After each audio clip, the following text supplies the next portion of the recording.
Welcome to the Voice of America in Korean. Direct from Washington, the Voice of America, VOA.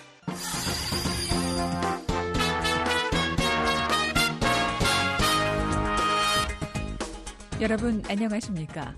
여기는 미국의 수도 워싱턴에서 보내드리는 VOA 방송입니다. 지금부터 VOA 저녁 방송을 시작하겠습니다. VOA 방송은 매일 새벽 2시부터 3시까지, 그리고 매일 아침 4시부터 6시까지, 또 저녁 8시부터 자정까지 3차례 보내드립니다. VOA 방송은 객관적이고 공정하며 포괄적인 한반도와 미국 그리고 세계 소식과 함께 각종 정보와 교양, 오락 등 다양한 프로그램을 전해드리고 있습니다.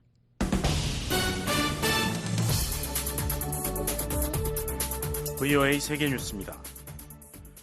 이스라엘군이 오늘 시리아에 공습을 가해 최소 14명이 사망한 것으로 알려졌습니다. 시리아 국영 사나통신은 이날 군과 의료소식통을 인용해 현지 시각 8일 오후 11시 20분경 이스라엘군이 시리아 중서부 하마주의 서쪽 도시인 마샤프 인근 여러 지역을 공격했다며 이같이 보도했습니다. 통신은 지역 내 여러 군사시설들이 표적이 됐다며 중상자 6명을 포함해 부상자도 최소 43명이라고 전했습니다. 이와 관련해 영국 가디언 신문과 AFP 통신 등은 영국 내 민간단체인 시리아 인권 관측소를 인용해 이번 공습의 사망자는 시리아 무장대원 8명을 포함한 18명이며 부상자는 32명이라고 보도했습니다. 이스라엘군은 이 같은 보도에 대한 논평을 거부했습니다. 시리아에서 내전이 일어났던 해인 2011년 이후 이스라엘의 시리아에 대한 공격은 주로 인접국 레바논 내 무장단체 헤즈볼라 등 친이란 세력들을 표적으로 이루어져 왔다고 AFP 통신은 보도했습니다. 한편 나세르 카나니 이란 외무부 대변인은 언론 브리핑에서 시리아 영토에 대한 시오니스트 정권의 범죄와 같은 공격을 강력히 규탄한다고 밝혔습니다. 이스라엘군이 어제 팔레스타인 가자지구 전역에 대한 공격을 재개했습니다.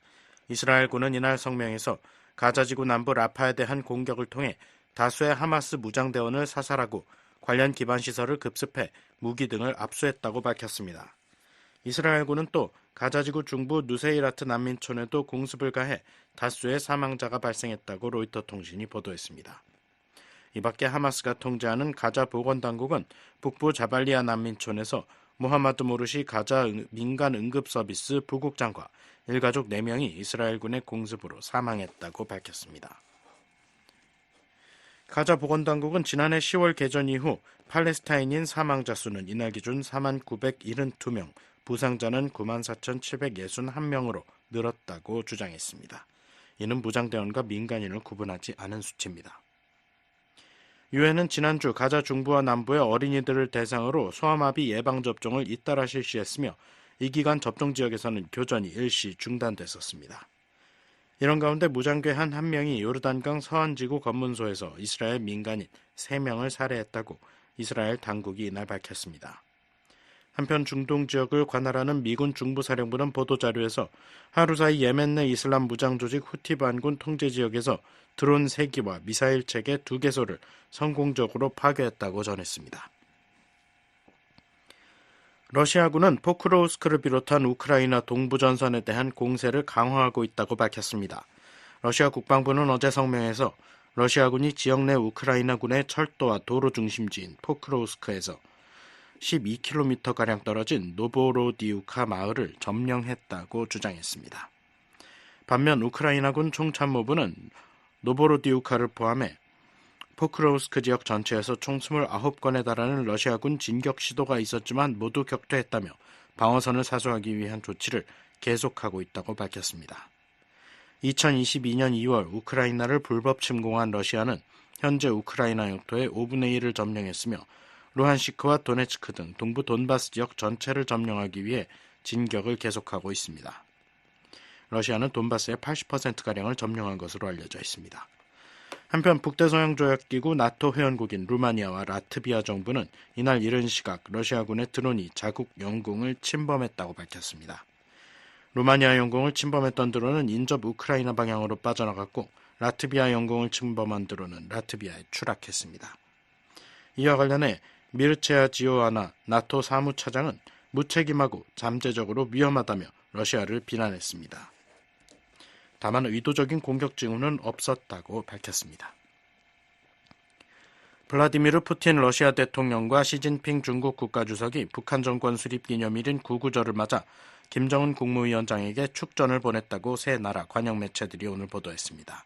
러시아 국영 타스 통신은 푸틴 대통령이 축전에서 러시아와 북한 관계가 높은 수준에 있다면서 러북 간 포괄적 전략 파트너십은 우리의 공동 노력 덕분에 계획된 방식대로 강화될 것이라고 강조했다고 전했습니다.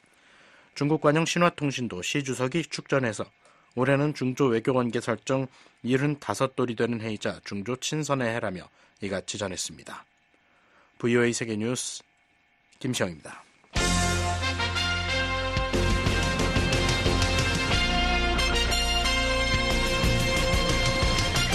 VOA News Today.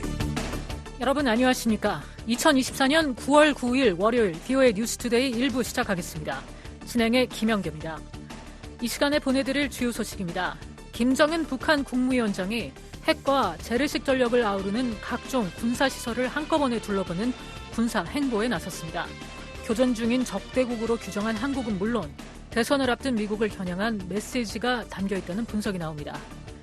미국 정부는 북한이 7차 핵실험 준비를 마쳤다는 기존 입장을 재확인했습니다. 북한의 핵실험이 국제 안보를 심각히 위협할 것이라며 자제를 촉구했습니다. 일부 공화당 의원들이 북한의 핵 위협을 이유로 일부 영내 핵무기 재배치를 촉구하는 가운데 국무부는 거듭 부정적인 입장을 밝혔습니다. 확장 억지력 강화를 통해 한반도와 영내 안보를 지키겠다는 원칙을 재확인했습니다. 내일 북한 날씨는 대체로 흐리고 구름 많겠지만 일부 지역은 맑겠습니다. 최저기온은 15에서 23도, 최고기온은 18에서 33도 되겠습니다. 바다의 물결, 동해 앞바다는 0.5에서 1m, 서해 앞바다는 0.5m이겠습니다. 첫 소식입니다. 미국 정부는 북한이 7차 핵실험 준비를 마쳤다는 기존 입장을 재확인했습니다. 북한의 핵실험이 국제 안보를 심각히 위협할 것이라며 자제를 촉구했습니다. 함지아 기자가 보도합니다. 국무부는 미국은 북한이 풍계리 핵실험장에서 7차 핵실험 준비를 해왔으며 정치적 결정만 기다리고 있다고 평가한다고 밝혔습니다. 국무부 대변인은 최근 또다시 북한의 7차 핵실험 가능성이 제기되는 데 대한 BOE의 논평 요청에 이같이 답했습니다. 이어 이러한 평가는 2023년 북한의 핵무기를 기하급수적으로 늘리겠다는 김정은의 발언을 포함한 북한의 공개적 언급과 일치한다고 말했습니다. 앞서 미국과 한국은 4일 워싱턴 DC에서 제5차 양국 외교 국방 확장 억제 전략협의체 회의를 갖고 북한이 오는 11월 미국 대선을 전후로 7차 핵실험 등 중대 도발에 나설 가능성이 있다고 평가하고 대응 방안을 협의했다고 밝혔습니다. 또 국제원자력기구 IAEA 라파엘 그로시 사무총장은 지난달 26일 IAEA 정기총회에 제출한 북한 안전조치 적용 보고서에서 함경북도 길쭉은 풍계리에 위치한 북한의 핵실험장은 언제든 핵실험을 지원할 준비가 돼 있다고 말한 바 있습니다. 국무부 대변인은 2017년 이후 처음이 될 북한의 7차 핵실험은 심각한 긴장 격화를 의미하며 영내와 세계의 안정과 안보를 심각하게 위협할 것이라고 지적했습니다. 또한 이는 국제 비확산 체제를 훼손하고 다수의 유엔 안보리 결의에 명시된 국제법을 노골적으로 위반하는 행위가 될 것이라며 우리는 북한이 더 이상의 위협적인 핵 활동을 자제하고 진지하고 지속적인 외교에 나설 것을 촉구한다고 밝혔습니다. 11월 미 대선을 앞두고 북한이 7차 핵실험을 감행할 가능성이 제기되고 있지만 미국의 핵 전문가들은 그 가능성을 낮게 보고 있습니다. 앞서 IAEA 사무차장을 지낸 올리 하이노넨 스팀슨 센터 특별연구원은 5일 BOE에 북한은 이미 핵무기 설계와 전달 수단 등을 공개한 터라 굳이 추가 핵실험을 할 필요가 없다고 분석했습니다. 미국의 핵 전문가인 데이비드 올브라이트 과학국제안보연구소 소장도 만약 북한이 핵실험을 정치적으로 이용하려 한다면 아마 현직 대통령이 임기 중일 때 어떤 양보를 얻어낼 수 있다고 판단하는 시점에 핵실험을 해서 정치적 이득을 얻으려고 할 것이라며 대선이 임박한 시점에 핵실험을 하지는 않을 것이라고 내다봤습니다. 한편 국무부는 북한의 최근 대남 오물풍선 살포에 대해서도 자제를 촉구했습니다. 국무부 대변인은 북한의 오물풍선 살포를 잠재적인 군사 위협으로 보느냐는 질의에 우리는 동맹인 한국과 긴밀히 협력해 상황을 주시하고 있다고 답했습니다. 이어 북한의 계속된 도발은 절망적이고 역겨우며 잠재적으로 위험한 것이라며 우리는 북한이 이 같은 행위를 중단하고 대화에 복귀할 것을 촉구한다고 말했습니다. 한국합동참모본부에 따르면 북한은 한반도 시각으로 4일부터 6일까지 총 4차례에 걸쳐 한국을 향해 오물풍선을 살포했습니다. BOE 뉴스 함재합니다. 최근 워싱턴에서 열린 제5차 미한 확장억제 전략협의체 고위급 회의는 전방위적 확장억제 공조 방안을 점검하고 북한 핵위협 시나리오를 처음으로 논의한 중대한 진전으로 평가받고 있는데요. VOA는 이번 논의의 성과와 향후 발전 방향을 심도 있게 분석하는 인터뷰 시리즈를 마련했습니다. 오늘은 국방위협감소국 수석 전략가와 미국 국방장관실 대량 살상무기 특별 고문을 지낸 로버트 피터스 헤리티지 재단 연구원의 진단을 들어봅니다. 조은정 기자가 인터뷰했습니다. 피터스 연구원님, 최근 워싱턴에서 열린 5차 확장 억제 전략 협의체에는 이전과 비교할 때 어떤 성과가 있었다고 평가하십니까? First of all, they expanded the nature of the conversation to look at two things. One was 우선 대화의 성격을 확대해서 두 가지를 살펴봤다고 생각합니다. 하나는 북한과 러시아의 군사협력이었는데요. 특히 북한이 러시아에 전쟁용 무기를 공급한 것과 러시아가 북한의 미사일 프로그램과 잠재적으로 핵 프로그램에 대한 기술 지원을 제공할 가능성에 대한 것이었습니다. 발표문을 읽어보면 북러 군사협력이 대화의 초점 중 하나였다는 것이 매우 분명합니다. 두 번째는 북한 핵 공격에 대한 미한 동맹의 대응 시나리오에 대한 논의가 있었던 것 같습니다. 제가 알기로는 차관급에서 이런 논의를 한 것은 이번이 처음인 것 같습니다. 중요한 발전입니다. 한국과 미국이 최근 몇 달 동안 강화된 북한의 핵 위협을 얼마나 심각하게 받아들이고 있는지를 보여주는 것입니다. 피터스 연구원님, 확장억제 전략협의체에서 처음으로 북핵 위협 상황 시나리오를 다뤘습니다. 앞서 한국 정부도 을지 자유의 방패 연습 기간에 처음으로 북한의 핵 공격 상황을 가정한 정부 연습을 실시했고요. 올해 이런 움직임이 두드러지는데 북한이 실제로 핵무기를 사용할 수 있다는 인식이 높아진 겁니까? I think it is a possibility, and I think that when you're constructing a deterrence message, part of that is deterrence by punishments. If you do this, we will. 저는 사용할 가능성이 있다고 봅니다. 억제 메시지를 보낼 때는 우선 처벌을 통한 억제가 있는데요. 핵실험을 하면 처벌할 것이다. 심각한 파장이 있을 것이다. 그 처벌에는 물리적 타격이나 핵 공격도 포함될 수 있다는 신호를 보내는 것입니다. 거부에 의한 억제도 있는데 공격에 따른 효과를 얻지 못하게 하는 것이죠. 일반적으로 연상되는 것은 미사일 방어지만 민방위 훈련도 있습니다. 냉전 시대에 특히 미국은 민간인을 포함한 민방위 훈련을 통해 소련이 실제로 목표를 달성할 수 없거나 효과적인 민방위 훈련을 통해 목표를 달성할 수 있는 능력을 제한한다는 것을 보여주려 했습니다. 저는 한국의 움직임에는 부분적으로 냉전 억지 논리에 기반한 요소가 있다고 생각합니다. 저는 이 모든 것이 미국과 한국이 북한에 보내려는 계산된 메시지의 일부라고 생각합니다. 피터스 연구원님, 중국과 북한의 핵 확장, 북한, 중국, 러시아, 이란의 협력 등을 고려할 때 앞으로 확장억제 전략협의체는 어떻게 진화해야 합니까? 중국 대응 시나리오도 고려해야 한다고 보시나요? So I think so, yes. And so I think that if you take the Dark Quad as actually being a thing, as being real. 그렇습니다. 어둠의 사자 동맹이 실제로 존재한다고 보면 한국이 북한에만 초점을 맞추는 것은 근시적이라고 생각합니다. 위협은 더 광범위하기 때문이죠. 결국에는 핵무기를 방정식에서 제외하면 한국이 조선인민군을 충분히 억제하고 꺾을 수 있다고 굳게 믿습니다. 한국은 선택을 해야 한다고 생각합니다. 한반도 자체에만 집중할 것인가, 아니면 자유롭고 개방적인 국제 자유주의 세계 질서와 평양과 모스크바, 베이징의 독재자들 사이에서 지금 벌어지고 있는 투쟁의 더 넓은 의미를 이해할 것인가. 만약 한국이 후자를 선택한다면 한반도 너머를 봐야 합니다. 중국이 동아시아와 서태평양에서 패권을 잡는다면 한국이 북한으로부터 자신을 보호하는 것은 큰 의미가 없습니다. 왜냐하면 그 시점에는 중국이 요구하는 모든 요구를 들어줄 수밖에 없을 것이고 결국 그것은 한국의 장기적인 전략적 패배가 되기 때문입니다. 북한을 넘어서는 것이 한국의 이익에 부합합니다. 중국에 대항하기 위한 한국의 역할이 무엇인지 생각해야 합니다. 저는 서태평양에서 미국이 주도하는 연합군과 중국이 잠재적으로 타이완이나 필리핀을 두고 광범위한 전쟁을 벌인다면 한국의 역할이 있다고 생각하는 편입니다. 만약 그렇다면 이런 종류의 협의체는 당연히 북한도 고려해야 하지만 영내의 더 넓은 안보 구조, 그 중에서도 중국을 가장 먼저 고려해야 한다고 생각합니다. 미국 측은 이번 회의에서도 북한이 핵무기를 사용할 경우 정권 종말로 이어질 것이라고 밝혔습니다.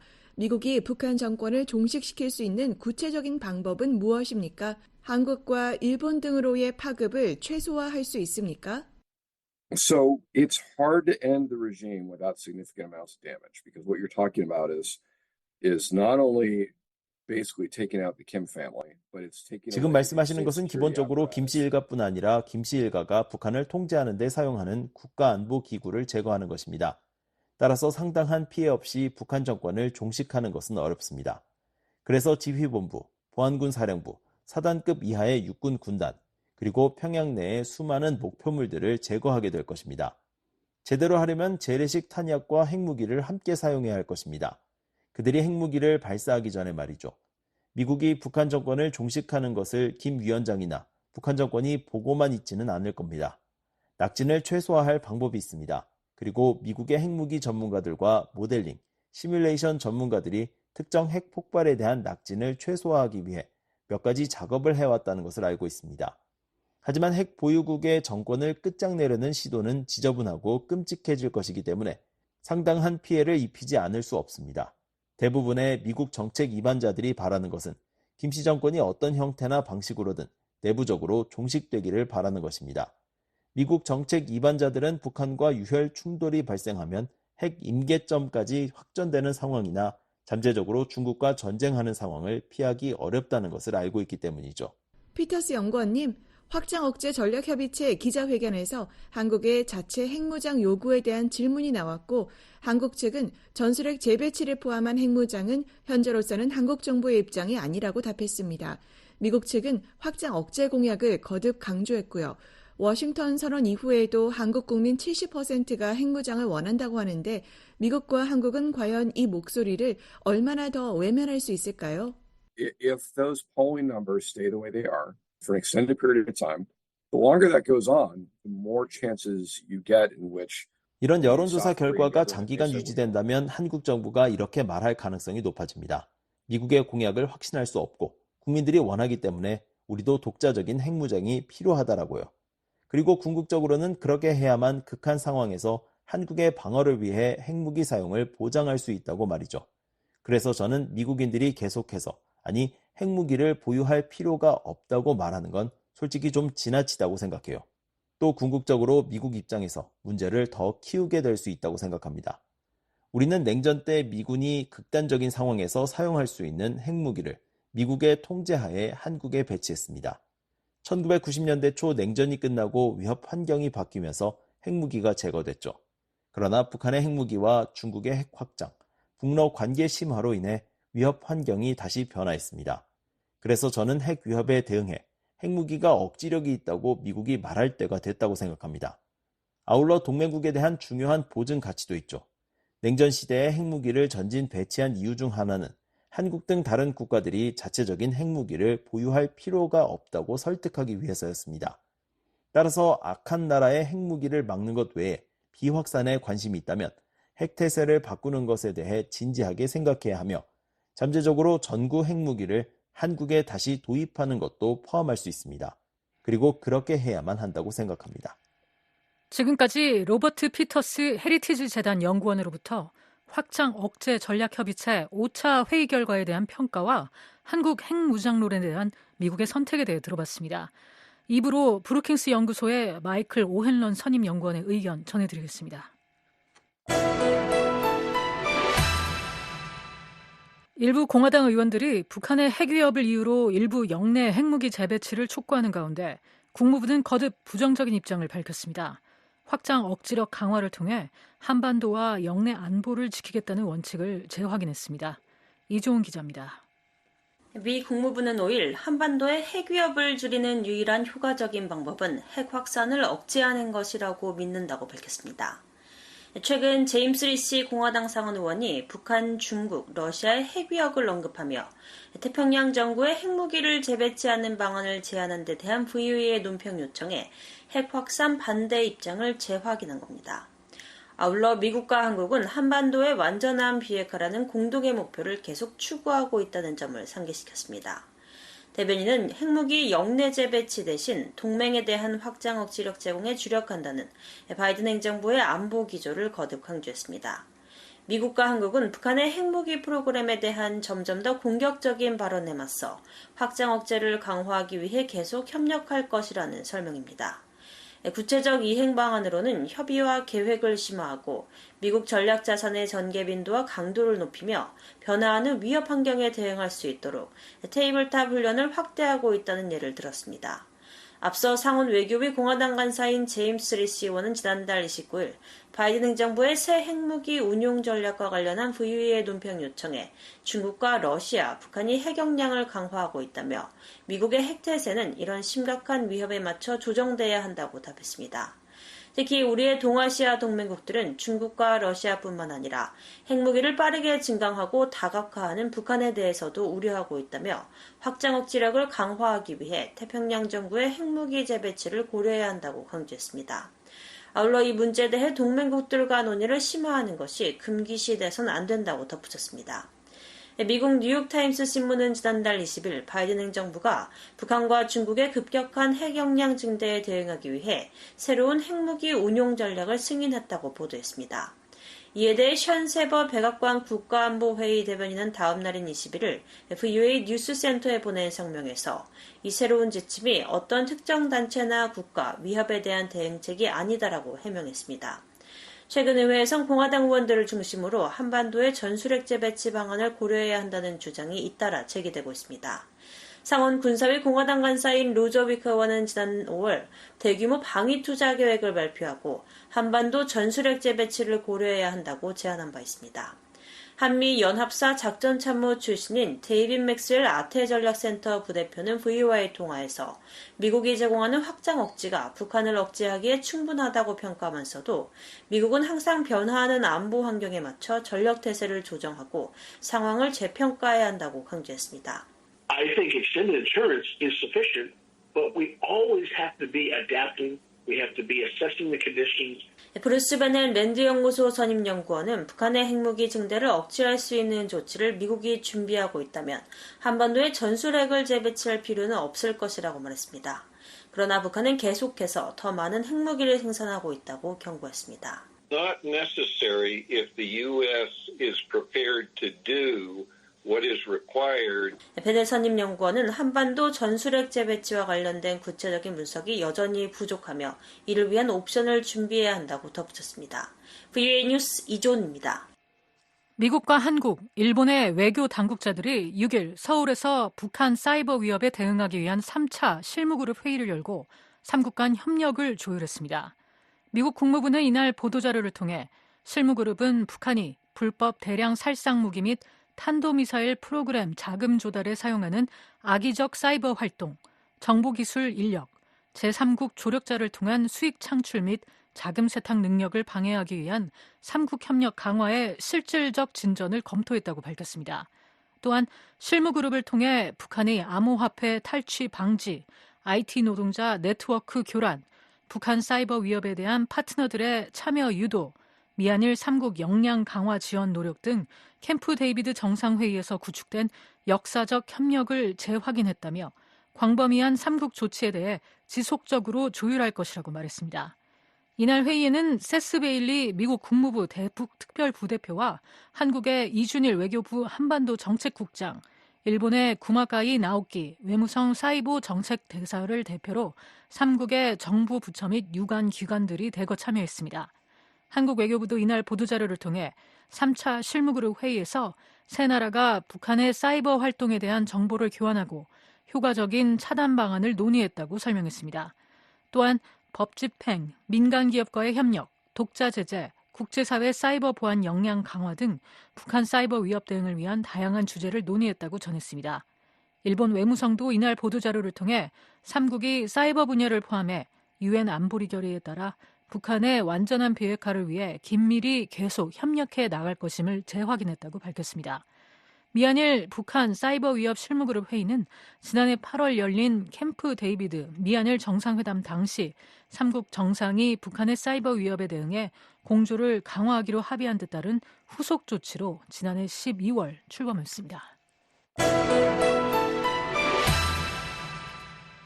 김정은 북한 국무위원장이 핵과 재래식 전력을 아우르는 각종 군사시설을 한꺼번에 둘러보는 군사행보에 나섰습니다.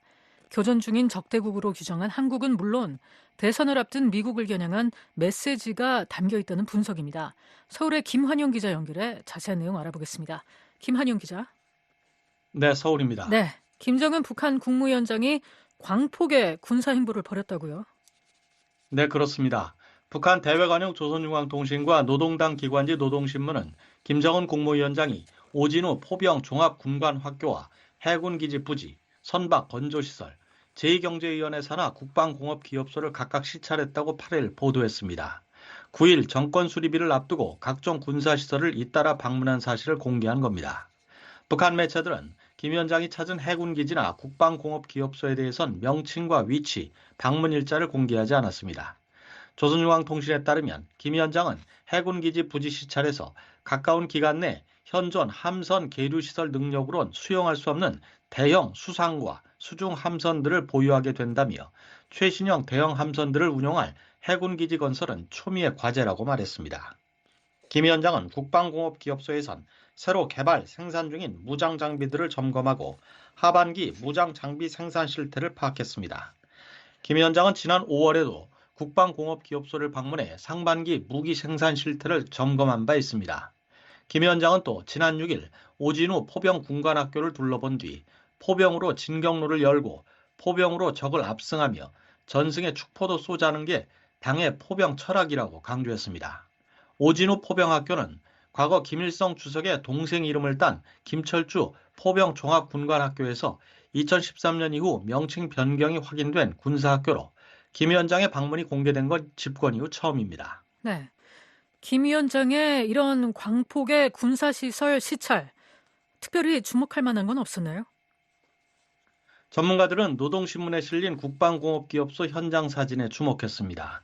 노동신문 3면엔 김 위원장이 국방공업기업소에서 이동식 발사대 텔 바퀴에 손을 얹고 관계자들과 대화를 나누는 모습이 찍힌 사진이 실렸는데 이 텔의 바퀴는 12축으로 이루어져 있습니다.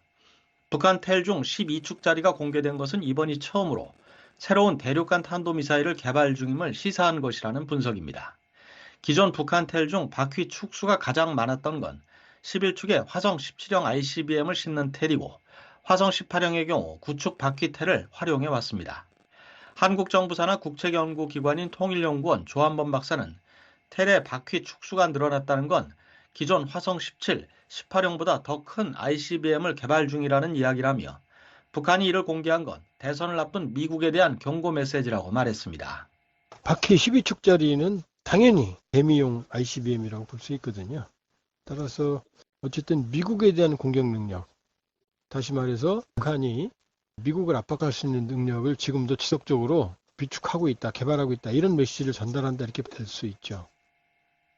전문가들은 북한이 화성 17 또는 18형보다 사거리와 위력을 높인 새로운 유형의 ICBM 또는 다탄두 ICBM을 개발 중일 수 있다고 보고 있습니다. 네, 김 기자, 북한 매체들이 공개하진 않았지만 김 위원장이 이번에 대규모 해군기지 건설을 다그친 현지가 어딘지 파악이 됐다고요?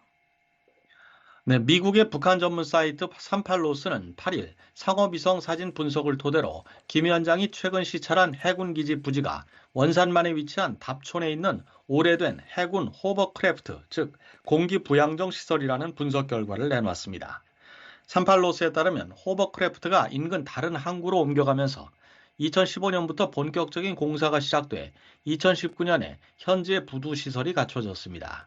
38로스는 수심이 얕은 북한 서해안과 달리 동해안에 들어서는 새 해군기지가 심해에 접근하기에 좋은 위치에 있다며 양쪽으로 높은 산에 둘러싸여 있어 기지를 보호할 포와 미사일 기지를 배치하기에도 안성맞춤이라고 분석했습니다.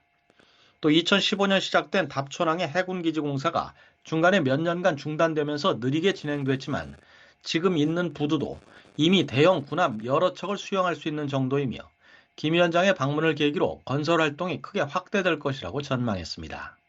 네, 하지만 북한의 경제력으로 이런 대규모 해군기지를 건설하고 이 기지를 이용할 대형 군함을 건조할 수 있을까요? 이에 대해서는 어떤 분석들이 나옵니까? 김 위원장이 대형 수상, 수중 함선들을 곧 보유한다고 밝힌 점으로 미루어 해군기지 건설 또한 속도를 낼 것이라는 관측입니다. 서울대 통일평화연구원 장용석 박사는 북한이 중러 연합 해상훈련에 함께하려는 의지가 보이는 대목이라며 러시아로부터 기지 건설과 선박 건조 기술 등을 지원받을 가능성이 있다고 말했습니다. 김정은이 대형 함선 얘기하는 거는 중러가 지금 합동으로 해군 군사훈련들을 또 하고 있는 그런 맥락에서 북한도 한 자리 차지하고 싶은 거고, 특히 동해에 부동항으로 태평양 진출의 교두보를 러시아가 확충하는 맥락에서 북한의 어떤 해군 기지 활용할 가능성이 지속적으로 주시될 수밖에 없는 건데, 그런 맥락에서 북러 간의 해군 차원의 어떤 군사적인 협력 가능성에 대해서는 대단히 주목을 해봐야 되지 않나 생각이 드네요. 박원곤 이화여대 북한학과 교수는 북한이 막대한 비용과 첨단 기술을 필요로 하는 해군 현대화에 나선 게 맞다면 핵에 의존해 재래식 무기 부담을 줄이겠다는 핵경제 병진 노선의 논리에서 벗어나 사실상 군비 경쟁에 돌입한 셈이라며 이는 북한에게 매우 불리한 선택이라고 진단했습니다. 올해 보면은 전쟁할 결심을 선포한 이후에 대남 전쟁 시나리오를 계속하면서 거기에 재래식 전쟁과 핵전쟁을 배합하겠다라는 명확한 방침하에 재래 전력을 계속 뭔가 시도해본다. 근데 이거는 전형적인 군비 경쟁의 패턴으로 들어가는 건데 이거 절대 북한이 승리할 수 없죠. 김 기자, 김 위원장의 이런 군사 행보 중에 북한은 한국을 겨냥해 연일 쓰레기 풍선을 보내지 않았습니까? 어떤 의도로 해석이 되나요? 북한은 지난 4일부터 8일까지 닷새 동안 모두 1250여 개의 쓰레기 풍선을 한국 쪽으로 날려보냈고 이 가운데 430여 개가 한국 지역에 떨어졌습니다. 북한이 한국에 오물 또는 쓰레기 풍선을 날린 건 지난 5월 이후 17차례였는데 이번에 처음 닷새 연속 살포하면서 한국 내에선 북한의 풍선 도발이 일상화되는 게 아니냐는 우려가 나오고 있습니다. 통일연구원 홍민 박사는 북한의 이번 도발이 단순히 한국 민간단체의 대북 전단 살포에 대한 비례적 대응이라고 하기엔 과도하다며 북한 주민들의 정보 접근권 강화를 핵심으로 한 윤석열 정부의 8.15 통일 독트린에 대한 반발이라고 풀이했습니다. 북한이 보기에는 대북전단을 보내는 거나 확성기를 하는 거나 정보 접근권을 높이겠다라는 것이 다 같은 맥락이 있는 거거든요. 북한이 보기에는 다 소위 쓰레기 같은 내용을 보내는 거다라고 보는 거거든요. 그래서 직접 말로 하는 방식이 아니라 쓰레기 풍선을 대규모로 보내는 걸 통해서 여기에 대한 반발 또는 경고 이런 성격을 갖고 대규모로 좀 보내고 있을 가능성이 높다 하는 생각을 해봅니다. 경남대 극동문제연구소 이물출 교수는 남북한 심리전이 격화하는 양상이라며 북한은 쓰레기 풍선 이외에 무인기, GPS 교란 등 지금까지 실행해왔고 일정하게 한국 사회에 보내는 메시지 효과가 있는 것으로 평가된 다른 수단들을 함께 동원해 한국 사회를 교란하고 윤석열 정부를 괴롭히는 복합 도발에 나설 가능성이 크다고 말했습니다. 서울에서 VOA 뉴스 김환용입니다.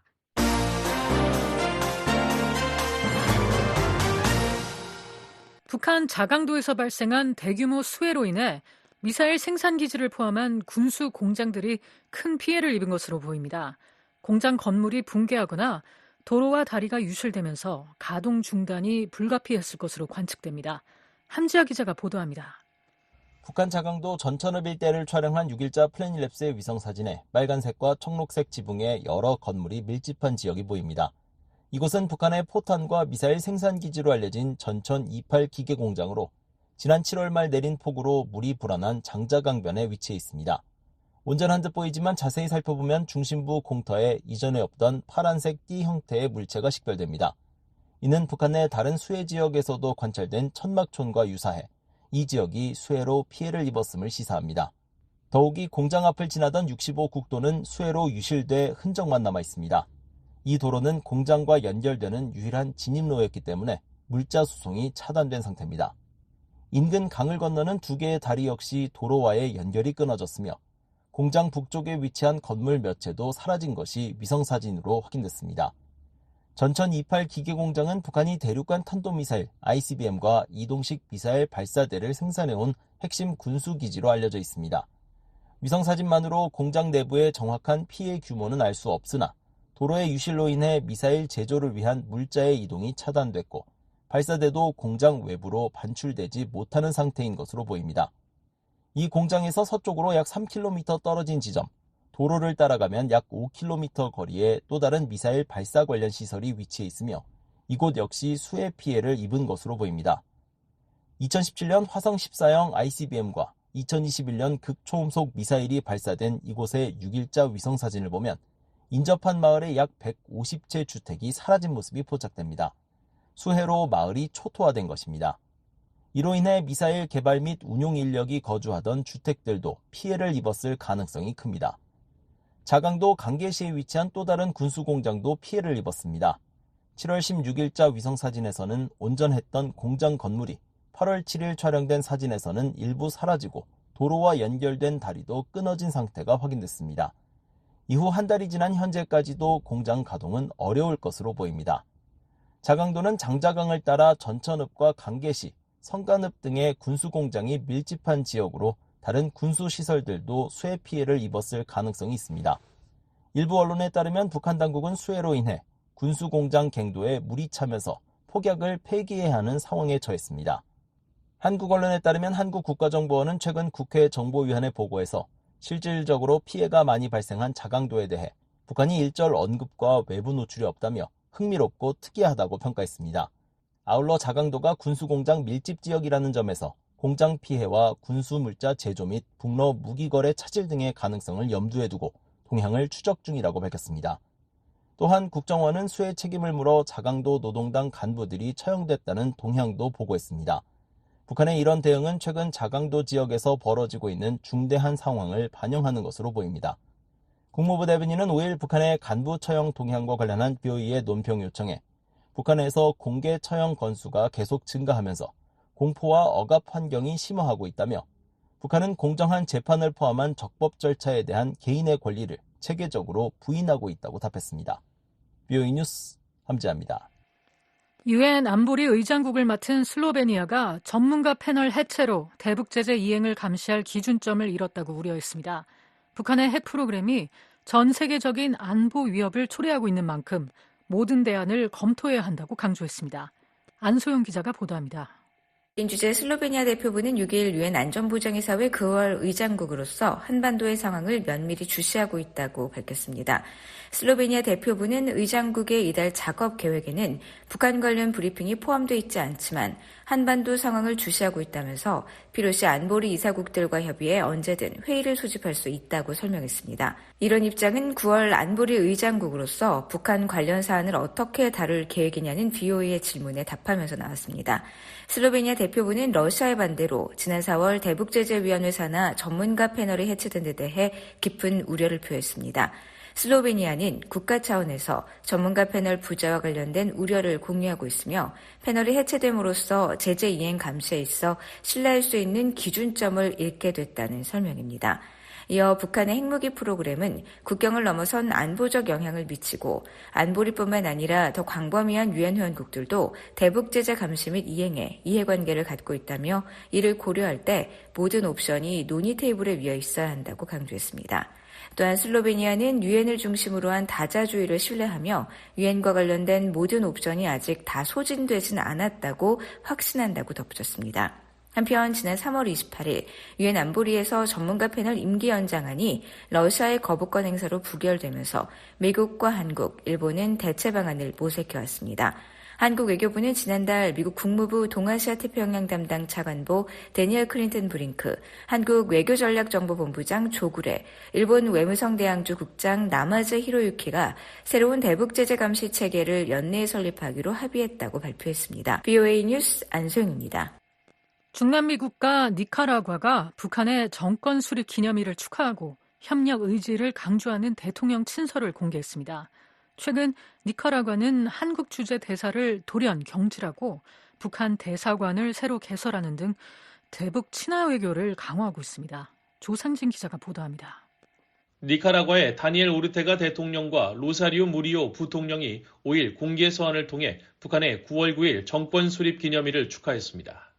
이들은 서한에서 우리는 역사적으로 두 민족과 정부를 하나로 묶어온 형제적 연대와 우애, 협력, 투쟁의 유대 관계를 계속 강화해 나가겠다는 우리의 확고한 의지를 다시 한번 강조하는 것을 자랑스럽게 재확인한다고 밝혔습니다.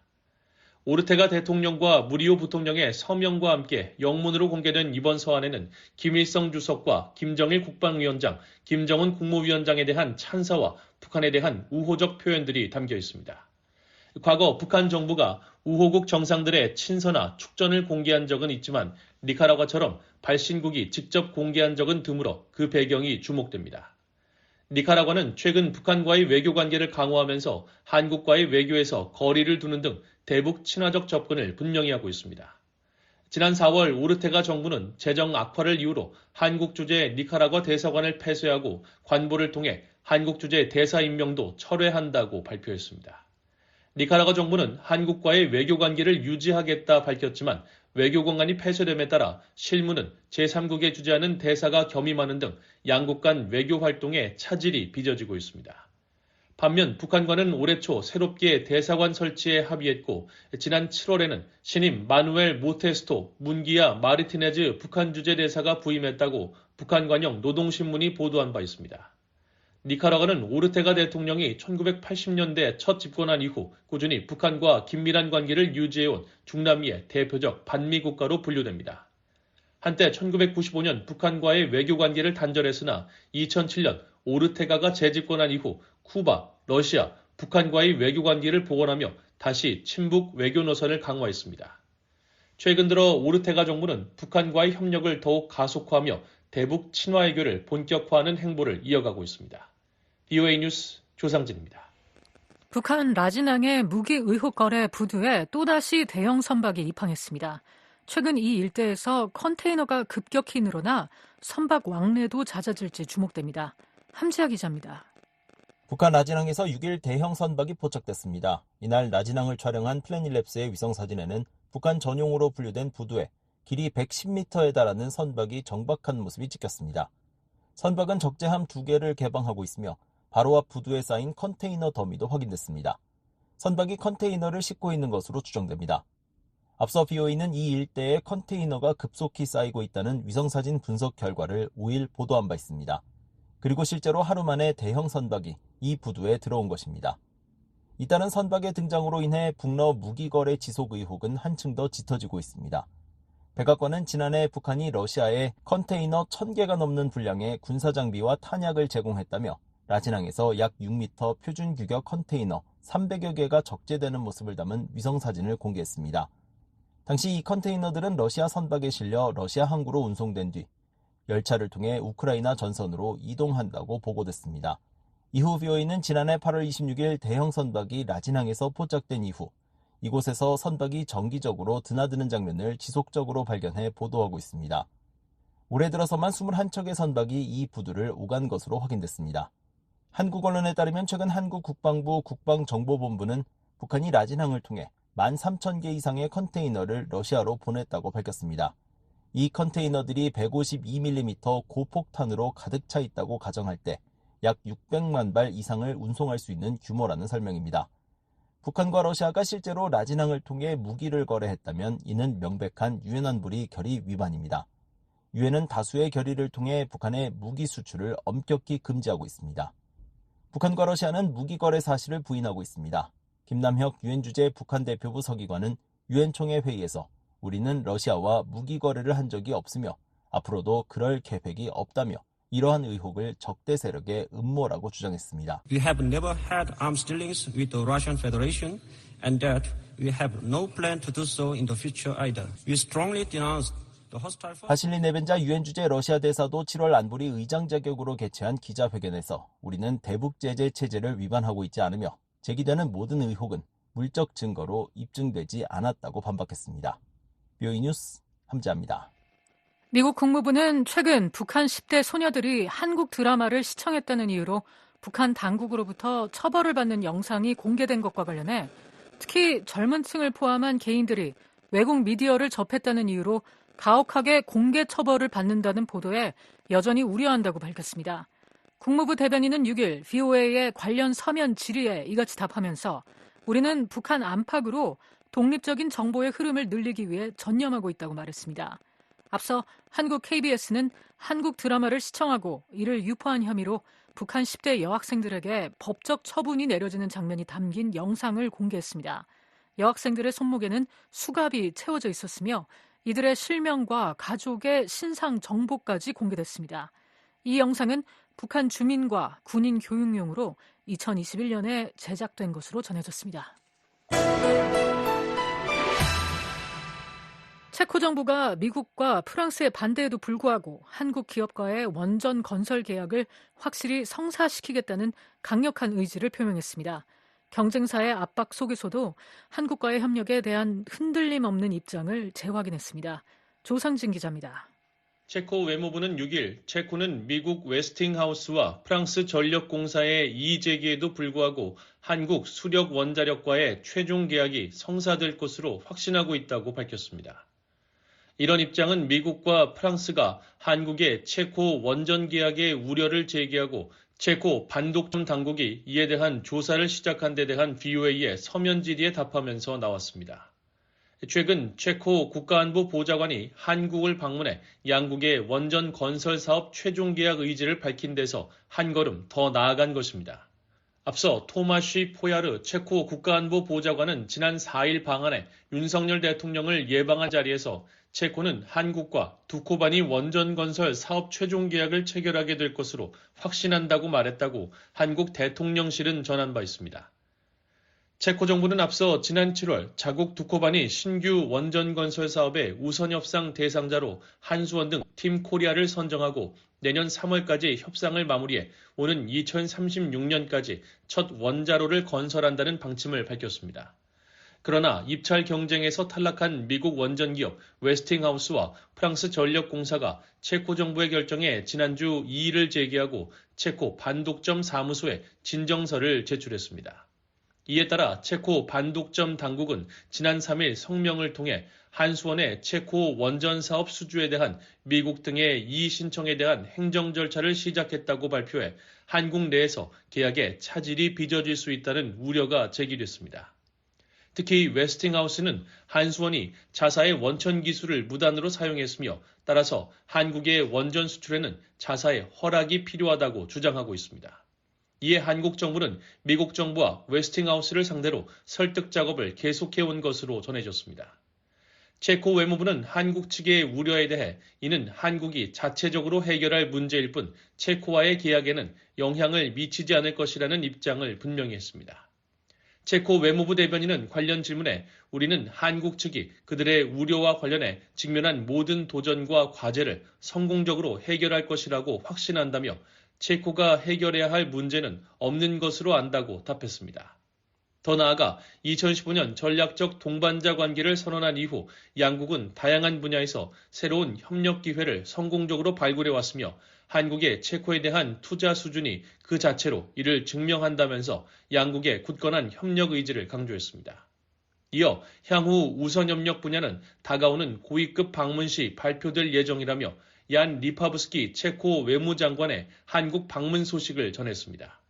체코 외무부 대변인에 따르면 리파브스키 외무장관은 오는 8일부터 11일까지 나흘 보내 한덕수 국무총리와 조태열 외교부 장관 등 당국자들과 회담할 예정입니다. 이번 회담에서는 전통적 파트너와의 협력 강화 및 안보적 측면에서의 인공지능 역할에 대한 논의가 주요 의제가 될 것으로 보입니다. VOA 뉴스 조상진입니다.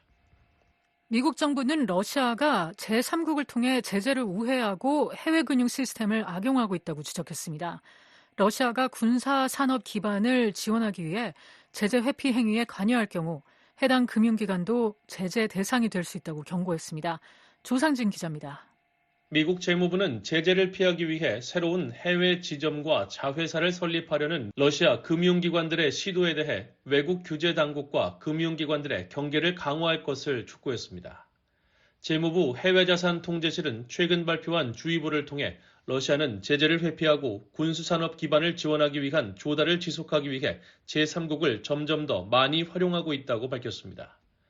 또한 러시아는 자국의 경제 전반과 정부 자원을 전쟁 수행을 위해 재편하고 있으며 여기에는 러시아 금융기관도 포함된다고 지적했습니다. 이어 외국 규제 당국과 금융기관은 러시아 금융기관의 신규 해외 지점이나 자회사 설립 또는 이들과의 거래에 주의해야 한다며 이는 제재 대상이 아닌 러시아 금융기관의 신규 지점이나 자회사도 포함된다고 덧붙였습니다.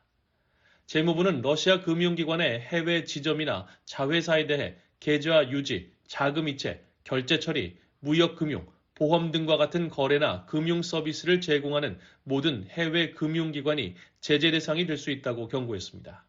그러면서 개정된 행정명령 140245에 따라 러시아의 군수산업 기반과 관련된 중요한 거래를 수행하거나 촉진하는 또는 서비스를 제공하는 해외 금융기관을 제재할 것이라고 강조했습니다. 앞서 미국 정부는 지난해 12월 개정된 행정명령 140245를 발표하며 러시아 군산 복합체와 거래하는 제3국 금융기관을 대상으로 한 세컨더리 제재, 즉 제3자 제재를 처음으로 시행한 바 있습니다.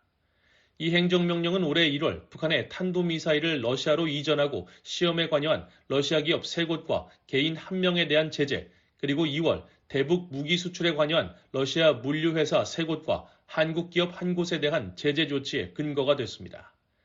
제이크 설리번 백악관 국가안보 보좌관은 지난 6월 브리핑에서 행정명령 140245를 근거로 한 미국 정부의 제재 조치는 외국 금융기관들이 러시아와 거래하는 데 따르는 위험을 증가시킬 것이라고 밝힌 바 있습니다. These actions will ratchet up the risk that foreign financial institutions take by dealing with Russia's war economy. 재무부는 또 지난 7월에도 러시아 관련 제재 대상자에 대한 조치를 갱신하면서 세컨더리 제재 위험이라는 문구를 추가했습니다. 해당 조치에 따라 러시아와 관련해 미국 정부로부터 제재를 받는 약 3,900개의 개인과 기관은 미국의 제재 대상이 될 위험을 안게 됐습니다. 세컨더리 보이콧 혹은 3자 제재로도 불리는 세컨더리 제재는 미국 정부의 독자 제재 대상자와 거래한 사람이나 기관을 제재할 수 있는 조치입니다. 직접적인 제재 위반이 아닌 제재 위반자와의 단순한 거래도 처벌한다는 것인데 제재 대상자의 금융, 상업 활동을 제한하겠다는 의지가 담겼다는 평가를 받고 있습니다. BOA 뉴스 조상진입니다.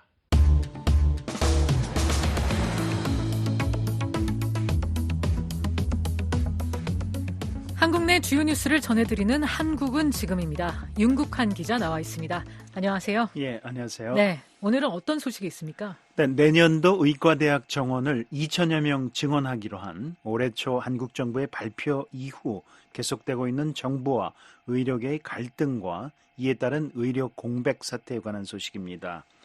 여당인 국민의힘 대표가 사태 해결을 위해서 여야 정당과 정부, 의료계 사자가 참여하는 의료개혁 협의체를 제안했고요. 정부가 이를 수용하면서 사태가 새로운 국면을 맞았다고 언론들은 전하고 있습니다. 네, 한국 내 의료 공백 사태가 상당히 심각한 걸로 알고 있는데 이 의료개혁 협의체 어떤 성격을 갖는 건가요? 예, 국민의힘 한동훈 대표가 협의체를 제안한 건 의대 정원 증원에 반대하는 의료계의 파업 등으로 환자들이 어려움을 겪고 있기 때문인데요. 정원 확대에 대해서 원점에서 다시 논의하자는 취지였습니다. 다만 현실적으로 2025년도 증원은 이미 확정된 만큼 2026년 정원부터 논의하자는 것인데요. 이에 대해 정부는 의료계가 합리적이고 통일된 안을 제시하는 것을 전제로 2026년 의대 정원 증원 계획을 원점에서 논의하겠다고 밝혔습니다. 네, 그러니까 한국 정부의 입장이 이전과는 달리 조금 유연해진 건가요? 예, 그렇습니다. 앞서 정부는 2025년 의대 정원을 4,565명 증원하기로 최종 결정했는데요. 이에 대해서는 변경이 불가능하지만 내후년, 그러니까 2026년 정원에 대해서는 논의할 수 있다는 쪽으로 입장을 바꾼 겁니다. 한덕수 국무총리는 정부가 받아들일 수 없는 건 과학적 근거도 없이 임의로 합의하라는 요구 단 한 가지뿐이라고 말했는데요. 의료계가 정원 확대 반대에 설득력 있는 근거와 함께 대안을 제시하면 얼마든지 논의하겠다는 겁니다. 네. 이에 대한 의료계의 입장은 어떻습니까? 예, 의료계는 내년, 그러니까 2025년 의대 정원 증원부터 백지화해야 한다는 주장을 펴고 있습니다. 아울러 2026년 증원도 백지화하고 증원 논의는 2027년 정원부터 시작해야 한다는 입장입니다. 대한의사협회는 2025학년도 증원을 중단하지 않으면 내년에 불어난 학생을 제대로 가르칠 방법이 없다며 과학적 검토를 거쳐 정원을 논의해 볼 수 있는 시기는 빨라야 2027년이라고 주장했습니다. 네. 의료계가 주장하는 2025년 의대 증원 백지화, 이게 가능한 일인가요? 예, 불가능합니다. 오늘부터 2025학년도 대학 수시 전형 원서 접수가 시작됐기 때문입니다. 앞서 한국교육부는 지난 5월 내년 대입 전형 시행 계획을 발표했고요. 이에 따라서 일부 대학은 지난 7월에 재외국민 특별 전형을 통한 의대 신입생 정원 외 선발을 이미 시작했습니다. 따라서 2025학년도 의대 신입생 정원 조정은 이제는 불가능한 상황입니다. 네, 그렇다면 의대 증원 문제를 둘러싼 의료 공백 사태는 계속될 수밖에 없겠군요. 그럴 가능성이 큽니다. 정부는 응급의료 위기가 의사수 부족이라는 구조적 원인에서 비롯됐고 이를 바로잡기 위해서 의대 정원 증원을 추진한 만큼 이제 와서 이를 백지화할 수는 없다고 강조하고 있습니다. 정부와 의료계의 입장이 이처럼 평행선을 달리면서 협의체 구성 자체가 쉽지 않을 것이란 전망이 나오고 있습니다. 네, 한국 내 국민 여론은 의대 정원 증원에 대해서 어떤 입장인가요? 예, 정부가 정원 확대 방침을 발표한 이후 각종 여론조사를 보면 70% 정도가 지지하는 것으로 나타났었습니다. 이 경제협력개발기구 OECD 자료를 통해서 선진국들에 비해 한국의 의사 수가 부족한 것이 여실히 드러났고요. 이로 인한 환자들의 불편이 컸기 때문입니다. 그럼에도 의대 정원은 의사들의 반대로 2006년 이후 18년째 단 한 명도 늘어나지 않았습니다. 그런데 의사들의 파업 등으로 환자들의 불편이 계속되면서 여론의 변화가 나타나고 있습니다. 이 최근에 한 조사에 따르면 의대 정원 증원을 다시 정해야 한다는 의견이 정부 안대로 추진해야 한다는 의견보다 약간 많았습니다. 네, 다음 소식으로 가보겠습니다. 예, 어제 폐막한 2024 파리 장애인 올림픽, 패럴림픽 소식입니다. 한국은 역대 최대 규모인 17개 종목 83명의 선수가 출전해서 종합순위 22위를 차지했습니다. 1위는 금메달 94개를 포함해 전체 220개 메달을 딴 중국이고요. 이어 영국과 미국이 각각 2위와 3위를 기록했습니다. 북한은 이번 대회에 불참했습니다. 네, 패럴림픽 종목은 어떤 것들이 있나요? 예, 축구와 농구, 배구, 탁구, 테니스, 배드민턴, 사격, 수영, 사이클, 승마, 보치아 등 23개 종목이 있는데요. 한국은 사격과 탁구, 보치아 등에서 금메달 6개와 은메달 10개, 동메달 14개를 따냈습니다. 네, 보치아라는 종목은 다소 생소한데요. 예, 볼링과 비슷한데요. 뇌성마비 등 운동기능 장애를 가진 장애인들이 겨루는 경기입니다. 선수들이 가죽으로 된 공을 경기장 안으로 던지거나 굴려서 표적구에 가까이 갈수록 높은 점수를 받게 됩니다. 한국팀은 이 경기에서 1988년 서울올림픽 이후 10회 연속 금메달을 목에 거는 대기록을 세웠습니다. 네.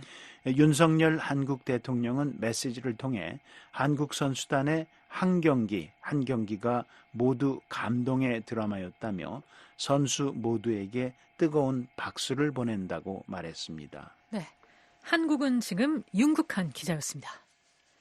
지금까지 VOA 뉴스투데이 1부를 보내드렸습니다. 잠시 후에는 VOA 세계뉴스 뉴스투데이 2부가 방송되겠습니다. 세상 돌아가는 일을 손바닥 안에서 알고 싶으십니까? 지금 손전화로 미국의 소리방송 모바일 사이트에 들어가 보세요. www.voakorea.com으로 접속하시면 됩니다. 미국의 소리방송 모바일 서비스는 엄선된 기사와 기획물을 애청자 여러분의 손안에 전달합니다. 휴대전화가 있으십니까? 지금 www.voakorea.com이나 kr.korea.mobi로 접속하세요. 청취자 여러분의 생활을 풍요롭게 만들어드리겠습니다.